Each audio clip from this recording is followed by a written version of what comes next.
What's up, guys? Welcome back to Bring Me Joy-Con. So today I just wanted to show you guys what a PlayStation 3 that is modded can do, because a lot of people don't know. People that are new to modding, or people that are just curious, what would be the benefit of modding your PlayStation 3. So, I mean, as you can see, it still looks like a PS3, only I've got it disabled from the internet, of course, and it's got a few features. So you've got your package manager, your WebMan Games. Now this is a tool that sort of got packaged with Multiman. This is Multiman, and this is how you back up your discs on your PlayStation 3 after your console is modded. There's some tools here. I don't really use the rebug tool. Some fancier modders might use it, but I don't really need it to. I just need it to run my backups, really. So there's a hard drive copier here. So say you want to make a backup after you've filled your hard drive with your PS3 games from disk, then you can go ahead and plug in an external hard drive and just, I'll just show you what it looks like.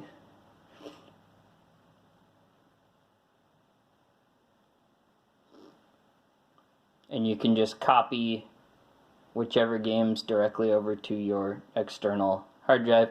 So you can see at the bottom there, USB 0, that is my flash drive that's plugged in. It's saying that it is 23.28. That is actually how much space is left on it. Hard drive 0, that is where the PS3 stores your PS3 games that you've backed up. And this is actually the disc backups and the official games that I bought from the store back in the day. There's the Crackle app. It's a really shitty streaming app that no one uses for watching shows. Castle of Illusion, of course. So anyway, there's all the stuff, like there's my New Vegas DLC, there's the official. That's actually a disc backup that I did, so it's Fallout 3. So I put my PS3 game in and I backed those up. So, and to exit we just push X and it'll take us back to the main menu. It's real handy to have, I don't condone piracy. Oh, my controller's gonna die. I don't condone piracy, but I do really like having backups of my games that I bought. So, anyway, Multiman is where you can back up your PS3, PS2, and PS1 discs. The cool thing about a modded PS3 is that it can actually play PS2 games, and it actually just uses the PlayStation 2 Classics emulator that Sony designed into the PS3. So when you say you buy GTA 3 from the shop, because you could do that, it'll use that same emulator. So say you back up a PS2 game that's not in the shop, and there's no other way to play it, it'll actually use that same emulator and try to run your game. Now, not every game is compatible, but a lot of them are. And so that's awesome. It adds a ton of backwards compatibility. These are all my games that I backed up from PS3 disc. And so all you do is put your disc in, which I don't have one inserted right now.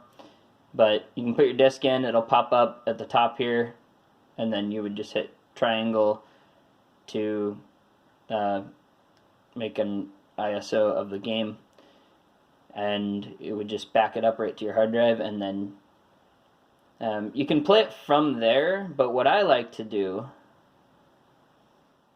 go back to the main menu, what I like to do is you can actually load, using the WebMan feature that I showed at the very beginning, you can actually load your PS3 game right on the main menu, which is really handy, because going in, especially if you're not going to back up a game, there's really no reason to go into Multiman. It's got some other features you can do, but if you go to WebMan Games,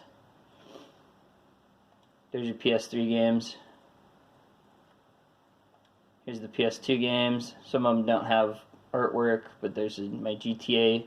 I backed those up from disc, and there's no artwork on a couple of them, but those actually came from ripping my disc in the console, and it just puts them all in there onto your hard drive. PS1 games are a little tricky because they come in several different files, and so if you don't know what you're doing, you can kind of get a mess going on. But a lot of these have the cool artwork and everything, and they'll play just fine. It'll mount any one of those games when you click it. Well, let's just go like PS3, Red Dead. You just hit X on it, and it comes up like this with a web browser, and then it asks if you want to close web browser. You say yes, and it'll just auto mount your game as if the disc were in, and then it'll just start the game. So I've always really liked that WebMan feature. It's very handy. So PS1, PS2, PS3, and a little thing that I just recently got working was that it will actually play some PSP games, which I didn't know before. So that's pretty cool. So anyway, it's starting up Red Dead. I'm going to exit here and show you guys, though, that you can actually play your PSP Backups, which is pretty amazing. A game that I've always wanted to play was Crisis Core, but it's a PSP exclusive. And my PSP has a bad battery, so I don't generally use it just because it'll die on me, partway through playing.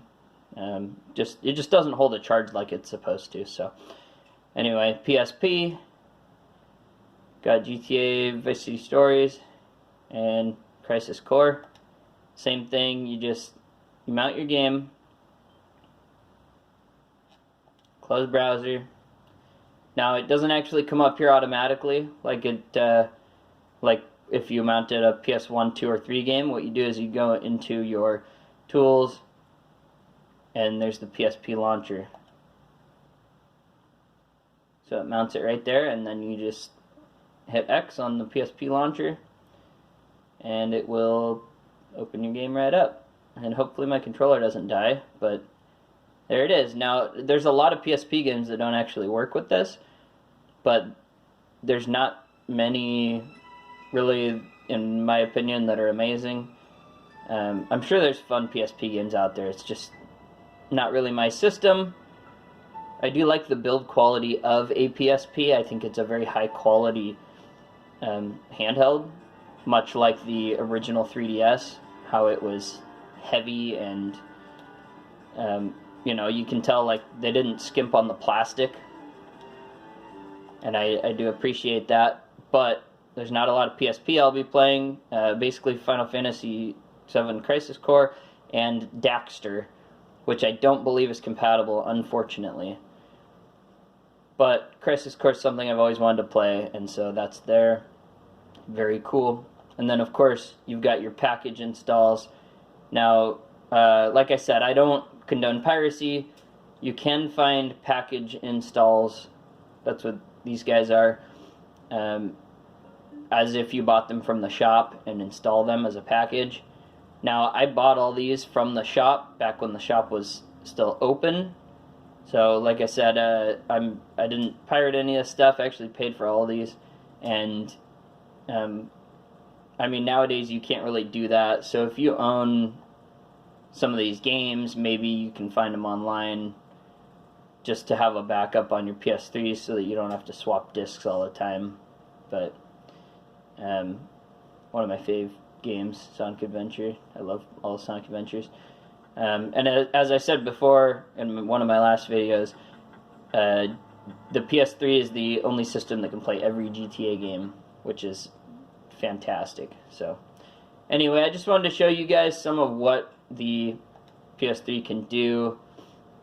You can delete package files, install package files. So anyway, if if you guys want to know more about that stuff or how to mod it, I could link you to a video. I suppose I could make a video, though my console is already modded, so it wouldn't be probably as thorough as some of you might want.